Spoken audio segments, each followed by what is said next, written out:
এখানে হাসনাত সার্জিস বলেন আর আপনি যাদের কথাই বলেন না কেন, যারা আমাদের বর্তমানে জাতীয়ভাবে রিকগনাইজ ফেস, তাদের কথা বলা হচ্ছে, তাদেরকে আমরা সমালোচনা করছি ঠিকই, কিন্তু দিন শেষে একই বাংলাদেশের জায়গায় দাঁড়িয়ে আমরা কিন্তু সবাই একাত্মতা এবং সবাই ভাই ভাই। ওই জায়গা থেকে আপনি চিন্তা করেন, যখন ভারতীয় এয়ার স্পেসে তাদের যখন হচ্ছে যে মানে তাদেরকে হারাম বলে নাজায়েজ বলে ঘোষণা করা হয়েছে, তারা ভারতীয় এয়ার স্পেস দিয়ে কোথাও ঢুকতে পারছে না, যার কারণে তারা বাংলাদেশ থেকে বের হয়ে কোনো জায়গায় যেতে পারছে না।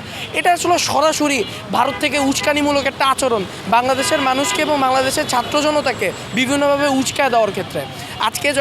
আজকে হাসনাত সার্জিসের সাথে হয়েছে, সামনে আমাদের সাথেও হবে। ভারতীয় এয়ার স্পেসে আমাদেরকে ঢুকতে দেওয়া হচ্ছে না, ওই জায়গাটাতে আমাদের ঢোকা নিষিদ্ধ ঘোষণা করা হয়েছে।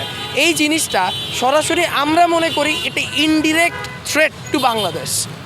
এবং এই জায়গা থেকে ভারতীয় আগ্রাসনের যে জায়গাটি রয়েছে, ভারতীয় আগ্রাসনের জায়গাটি আসলে দেখেন, এটা এরকম না যে হচ্ছে যে একদিনে তৈরি হয়েছে। ভারতীয় যে আগ্রাসনটা, তারা একটা শ্যাডো পলিসির মাধ্যমে জিনিসটাকে হচ্ছে বিভিন্নভাবে প্রতিষ্ঠা করার চেষ্টা করে। তারা ফরেন বিভিন্ন ট্রিটি চুক্তি দেখায়, বিভিন্ন ধরনের অন্য ধরনের চুক্তি দেখায়। যেমন তারা হচ্ছে রিসেন্টলি, আপনি যদি বলেন, রিসেন্টলি আমি বলেছিলাম যে তারা হচ্ছে যে ছোটো একটা উদাহরণ, তারা আমাদের মোদি সাহেব উনি হচ্ছে ফেসবুকে স্ট্যাটাস দিলেন এবং স্ট্যাটাসে উনি আমাদের বিজয় দিবসের শুভেচ্ছা জানালেন এবং সেখানে উনি বললেন this is their nation's history, এবং এটা তাদের ভিক্টোরি এবং এটা তাদের হচ্ছে যে বিজয়ের জায়গা এবং এটা তাদের হিস্টোরির একটা অংশ।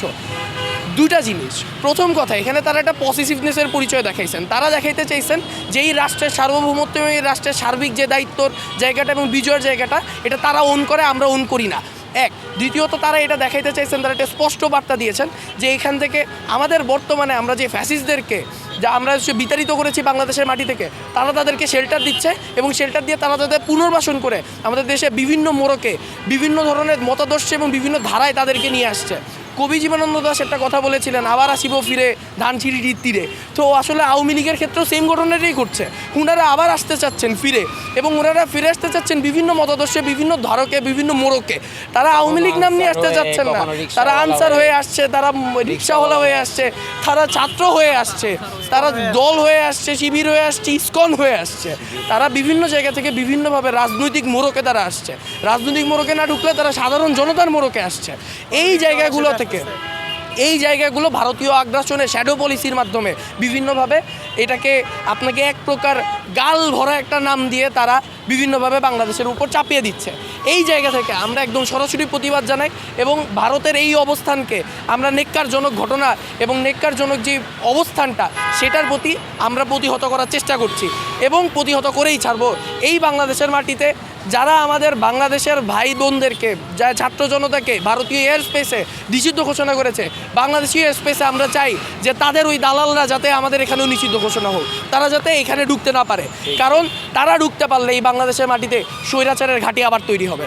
এই জন্য আমরা এই জায়গাটাকে একদম সরাসরি প্রতিহত জানাচ্ছি। আর দ্বিতীয়ত যে বিষয়টি, সেটা হচ্ছে আমাদের বর্তমানে এই যে উপদেষ্টা মণ্ডলী, আমাদের যে সরকার, আমাদের যে বসানো যেই স্ট্রাকচারটি রয়েছে, এই জায়গা থেকে যখন দেখছি যে আমাদের প্রাইভেট ইউনিভার্সিটির 2টি ছাত্র হত্যা হয়েছে এবং তারা টার্গেটেড কিলিংয়ের শিকার হচ্ছে, তাদেরকে পরিকল্পিতভাবে হত্যা করা হচ্ছে, এবং যারাই ভারতের আগ্রাসন নিয়ে কথা বলছে কিংবা যারাই বাংলাদেশের স্বাধীনতা নিয়ে কথা বলছে, সার্বভৌমত্ব নিয়ে কথা বলছে এবং 24 আন্দোলনের স্পিরিটকে ধরে রাখছে, তাদেরকে বিভিন্নভাবে হত্যা করা হচ্ছে।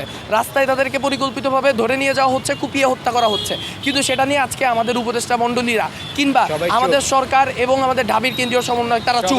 কিন্তু আজকে তারা যখন এই যে খুবই রিসেন্ট ঘটনা, নাগরিক কমিটির ভিতরে একটা হাতাহাতির ঘটনা হলো, তারা তাৎক্ষণিক প্রতিক্রিয়া মিছিল বের করলো। যে কেন আজকে নাগরিক কমিটির ওপর হাত উঠলো। আর আজকে আমাদের প্রাইভেট ইউনিভার্সিটি শিক্ষার্থী তারা হত্যার শিকার হয়েছে, তাদেরকে পরিকল্পিতভাবে কুপিয়ে মারা হচ্ছে, তাদেরকে মারা হচ্ছে। তারপরও আজকে তাদের কোনো তাৎক্ষণিক প্রতিক্রিয়া কি, তাদের পরবর্তী প্রতিক্রিয়া পর্যন্ত নাই। এই জায়গা থেকে আমরা জানিয়ে দিতে চাই তাদেরকে যে এই জায়গাটা যতক্ষণ পর্যন্ত ঠিক না হবে, ততক্ষণ পর্যন্ত আমাদের এই প্রতিবাদ কর্মসূচি চলতে থাকবে। Hydrostatic pressure test. আরে পাইপ তো ফ্যান্টাস্টিক। Impact test. দেখেন কত চাপ নেয়, প্রেসার যতই হোক এই পাইপ ভাঙবে না। মাটির 1250 ফুট পর্যন্ত গভীর চাপ নিতে পারে আরএফএল ইউপিভিসি গ্লাস পাইপ। পাইপের বস, না কিনলে লস।